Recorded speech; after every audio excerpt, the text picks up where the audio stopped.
नमस्कार दोस्तों, मारुति नंदन जी के पार्ट 4 में आपका स्वागत है। मैं निक प्रजापति। आज का वीडियो आपको आपकी दिमाग की असली ताकत का एहसास करवा देगा कि कोई इंसान मेंटली कितना मजबूत हो सकता है।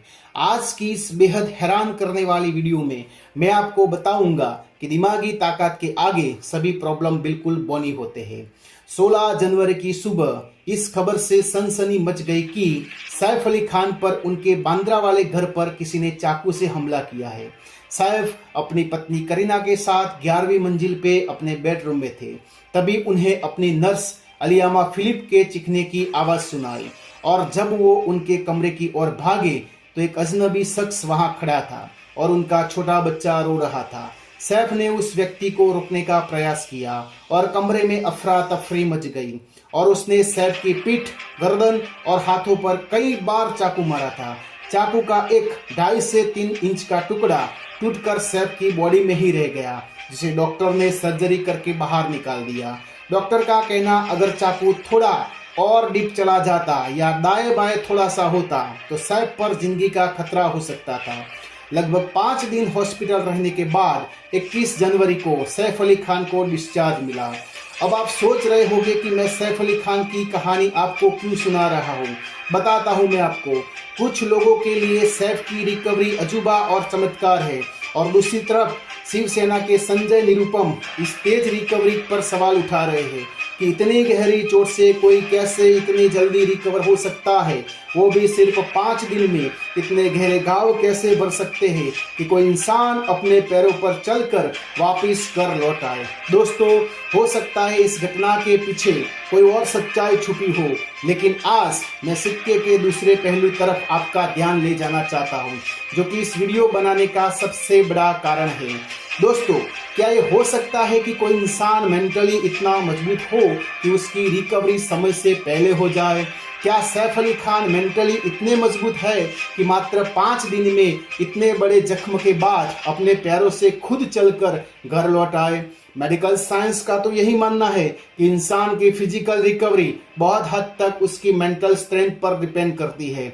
इसकी सबसे बड़ी ताजा मिसाल हमें कुछ महीने पहले देखने को मिली क्रिकेटर ऋषभ पंत के केस में, जो कि मौत के मुंह से वापस निकल कर आ गए, जिनके एक्सीडेंट के बाद बहुत से लोगों ने यह कह दिया था खेलना तो बहुत दूर, अब ऋषभ पंत कभी ठीक से चल भी नहीं पाएंगे। लेकिन सिर्फ 14 महीने में ऋषभ पंत ना सिर्फ ठीक हुए बल्कि T20 वर्ल्ड कप जीतने वाली टीम का हिस्सा बने। इसलिए सैफ अली खान की रिकवरी में जितना डॉक्टर का कमाल है, उतना उनकी खुद की मेंटल स्ट्रेंथ का बहुत बड़ा रोल हो सकता है।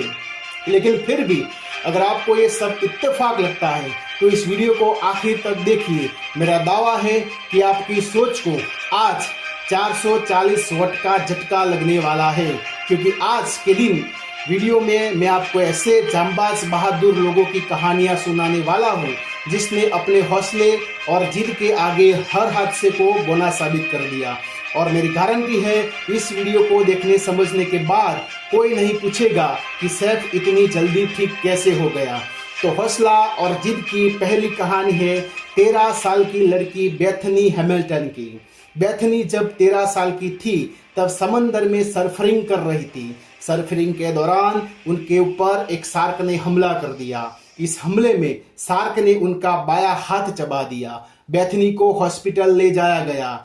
आपको अगर सैफ अली खान के 5 दिन में घर लौटने पर ताज्जुब हो रहा है तो अंदाजा लगाइए कि बेथनी हैमिल्टन को घर लौटने में कितना वक्त लगा होगा। जो मैं बताने वाला हूँ उनको सुनकर कानों पर यकीन नहीं होगा, पर एक एक बात 100 आने सच है। वो सिर्फ 13 साल की लड़की एक हाथ गंवाने के ठीक 1 महीने बाद वो उसी समंदर के सर्फिंग बोट लेके खड़ी थी। पूरी दुनिया की मीडिया उस लड़की के हौसले और जिद को दांतों तले उंगली दबा के देख रही थी। आमतौर पर लोगों ऐसे हादसों से फिजिकल रिकवर हो जाते हैं, पर मेंटली उन्हें जो सदमा लगता है उससे उभरने में सालों लग जाते हैं। पर जैसा कि मैंने बताया कि मेंटल स्ट्रेंथ इतनी पावरफुल चीज है कि आप उसका अंदाजा भी नहीं लगा सकते। अगली ऐसी ही एक कहानी है 20 साल का नौजवान लड़के की। भारत के लिए क्रिकेट खेलना चाहते थे। सन 1961 में इंग्लैंड के ट्रेवलिंग के दौरान एक कार हादसे में उनकी एक आंख की रोशनी चली गई। ये क्रिकेट का वो दौर था जब ना तो हेलमेट सही से डिजाइन होते थे और ना ही आज की तरह गेंदबाजों के ऊपर किसी नियमों की लगाम थी। सही मायने में कहा जाए तो ये वो वक्त था जब टेस्ट मैच का असली मतलब होता था आग उगलती गेंदों के सामने बल्लेबाजों की काबिलियत का इम्तिहान। रोड एक्सीडेंट में अपनी राइट आइज गंवाने के सिर्फ 6 महीने के अंदर उस नौजवान ने ना सिर्फ इंडियन टीम में डेब्यू किया बल्कि वो उस वक्ती भारतीय टीम के सबसे सफल कप्तान बने। उनकी कप्तानी में इंडियन टीम को पहली बार टेस्ट में जीत नसीब हुई। उनके नाम पर टेस्ट में 6 शतक और एक दोहरा शतक है और ये सब उन्होंने किया सिर्फ एक आंख की रोशनी के दम पर, और वो भी उस समय की पिच और खूंखार गेंदबाजों के सामने, जिस जमाने में पिच पर खून बहना आम बात थी। आप बिल्कुल ठीक सोच रहे हैं, मैं बता रहा हूँ सैफ अली खान के पिता नवाब मंसूर अली खान पटौड़ी के बारे में, जिन्हें प्यार से लोग टाइगर पटौड़ी बुलाते थे। जहां 2 आंख से भी 150 किलोमीटर की स्पीड से आ रही गेंद को देखना नामुमकिन होता है, वहां नवाब पटौड़ी एक आंख से बॉलर की पिटाई कर रहे थे। इंग्लैंड के फॉर्मर कैप्टन जॉफ्री बाइकॉट को भी कभी विश्वास नहीं हुआ कि कोई इंसान सिर्फ एक आंख से कैसे टेस्ट क्रिकेट खेल सकता है। वो आखिर तक कहते रहे मंसूर अली खान पटौड़ी झूठ बोल रहे हैं, ऐसा हो ही नहीं सकता, जबकि ये सच था। दोस्तों, अगर टाइगर पटौड़ी के अंदर लड़ने का जूझने का जज्बा न होता तो उस दौरान की गेंदबाजी के सामने एक आंख की रोशनी से 9 साल तो क्या 9 गेंद भी नामुमकिन था। इंसान का दिमाग उनकी फिजिकल रिकवरी में बहुत बड़ा रोल निभाता है। अगली कहानी ध्यान से सुनिए। ये कहानी ऐसे हॉकी प्लेयर की है जो सिर्फ 17 साल की उम्र में ओलंपिक में डेब्यू करने वाला दुनिया का यंगेस्ट हॉकी प्लेयर बनता और अगले ही साल जूनियर हॉकी वर्ल्ड कप में सबसे ज्यादा गोल करने वाला प्लेयर भी। साल 2006 में उसकी परफॉर्मेंस की वजह से उसे वर्ल्ड कप के लिए चुना जाता है। हॉकी की दुनिया इस नए उजले सितारे के इस्तकबाल के लिए बेताब है, पर एक हादसा उस सितारे को अपनी आहोश में लेने के इंतजार में बैठा था। तारीख थी 22 अगस्त 2006। ये खिलाड़ी अपनी टीम को ज्वाइन करने के लिए कालका शताब्दी एक्सप्रेस से दिल्ली आ रहा था। तब रेलवे गार्ड की बंदूक से गलती से गोली चलती है और सीधा उस खिलाड़ी के लोअर एब्डोमेन से लगती है। 30 दिन के बाद उस खिलाड़ी को हॉस्पिटल में होश आता है। डॉक्टर उसे बताते हैं कि उसकी कमर की नीचे का हिस्सा पैरालाइज हो गया है और अब वो पूरी जिंदगी कभी हॉकी स्टिक नहीं उठा पाएगा। 20 साल की उम्र में दोस्त, जहां लोगों का करियर शुरू भी नहीं हो पाता और यहाँ डॉक्टर ने उसकी करियर पर दी एंड का ठप्पा लगा दिया।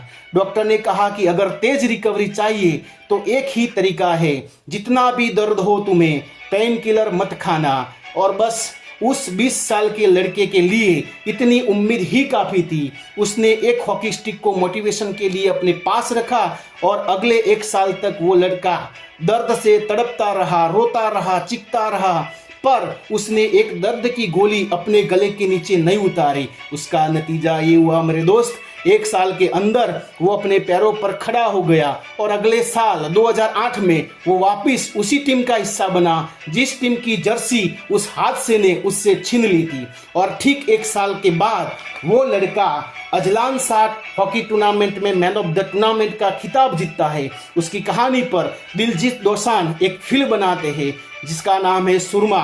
सुरमा का नाम संदीप सिंह, जो बाद में हरियाणा के स्पोर्ट मिनिस्टर भी बनते हैं। दोस्तों, अब तक की वीडियो से ये तो समझ में आ गया होगा कि आपकी जिंदगी में आपका ब्रेन का कितना बड़ा रोल है। एक मशहूर किताब है ब्रेन दैट चेंज इटसेल्फ। उसमें एक न्यूरो साइंटिस्ट डॉक्टर पॉल बेकवायरिटा की कहानी है, जिसे सुनने के बाद आपको समझ आ जाएगा सैफ अली खान, संदीप सिंह, बेथरी हैमिल्टन जैसे लोगों ने इतनी जल्दी रिकवरी कैसे की। पॉल के पिता पेड्रो एक टीचर थे पर एक स्ट्रोक की वजह से वो पैरालाइज हो गए और छोटे छोटे काम के लिए दूसरों के मोहताज हो गए। डॉक्टरों ने हाथ खड़े कर दिए कि अब यही इनकी जिंदगी है। पर पॉल के बड़े भाई जॉर्ज, जो कि एक साइकियाट्रिस्ट थे, उन्होंने डॉक्टर के इस फैसले को मानने से इनकार कर दिया और वो अपने पिता की देखभाल के साथ साथ उससे बातें करते थे, उनको मोटिवेट भी करते थे, उनको भरोसा दिलाते थे कि कुछ नहीं हुआ, आप ठीक हो सकते हैं। धीरे धीरे कुछ सालों में पॉल के पिता पेड्रो ना सिर्फ चलने फिरने लगे, बल्कि उन्हें वापस टीचिंग का काम शुरू किया और कहीं किताबें लिख डाली। बाद में जब उसकी मौत हुई तो मेरी जेम नाम की एक डॉक्टर ने पेड्रो की बॉडी ऑटोप्सी की, जिसके बाद पता चला कि पेड्रो की बॉडी कभी पूरी तरह से रिकवर हुई नहीं थी। यहाँ तक कि उनके दिमाग का वो हिस्सा जो बॉडी पार्ट को कंट्रोल करता था, वो भी 97% डैमेज था। पर बाकी बचे सिर्फ 3% ने पेड्रो की विल पावर की वजह से खुद को रीऑर्गेनाइज करना शुरू किया। यानी पेड्रो की पूरी बॉडी उनका दिमाग विल पावर चला रही थी। इस करिश्मे को मेडिकल साइंस ने नाम दिया गया न्यूरोप्लास्टिसिटी।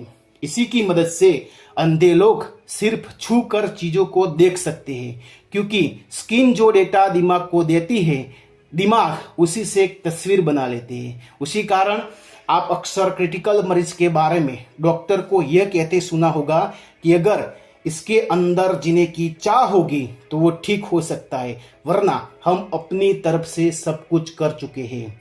आप इतना जान लीजिए, इंसान का शरीर का हर मसल का रिसर्च हो चुका है, पर इंसान का दिमाग आज भी साइंस के लिए पहली बना हुआ है।